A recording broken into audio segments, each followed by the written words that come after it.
ए को आउनुभयो नि? ए म यसो डुल्दै निस्केको थिएँ। कसको घर पर्यो यो? ए यो हजुरले कसलाई खोज्नु भएको हो? म यसो डुल्दै हिँडेको, अनि के कसो रहेछ भनेर यसो चिनजान गरौँ भनेर आएको। के तपाईँ नेताजी हो कि के हो? म नेता होइन, समाजसेवक हुँ। गाउँघरमा यसो वरपर फुर्सद छ हिँड्ने गर्छु। अनि के तपाईँ त यसो हेर्दाखेरि त नेता जस्तै लाग्छ। नेता होइन, म समाजसेवक हुँ। म सचेत नागरिक हुँ। सामाजिक ए अनि क्षेत्रमा काम गर्छु।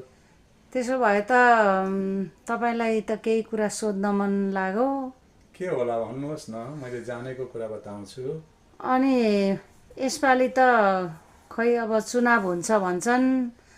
अनि भोट कसलाई दिनुपर्ने हो, के गर्नुपर्ने हो, हामीलाई त खै कसैले आएर केही भन्दैनन् पनि, केही थाहा छैन।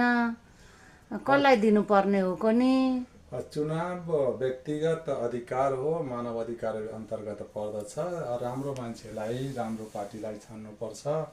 अब अहिले दुईटा धार देखिन्छ नेपालको राजनीतिमा। एउटा देश जलाउने, खरानी बनाउने, सिंहदरबार जलाउने, जनशक्तिलाई बिगार्ने, लुट्ने खाने एउटा समूह देखिन्छ भने अर्को विकास र निर्माण तथा राष्ट्र बचाऊ राष्ट्रवादी पार्टीहरू रहेका छन्। यो दुई धार बिचको लडाइँ हो। त्यसमध्ये राष्ट्रिय सुरक्षालाई ध्यान दिएर त्यस्ता पार्टीलाई जिताउनु पर्दछ र जो देशलाई खरानी बनाउँछन् त्यसलाई हराउनु हाम्रो कर्तव्य हो जस्तो लाग्छ मलाई चाहिँ।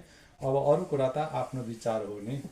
हवस्, अब हामी पनि यसो गाउँ छिमेकीहरू भेला भएर सल्लाह गरौँला। हवस् हजुर, हवस्। हवस् त, म लागेँ है। हवस्।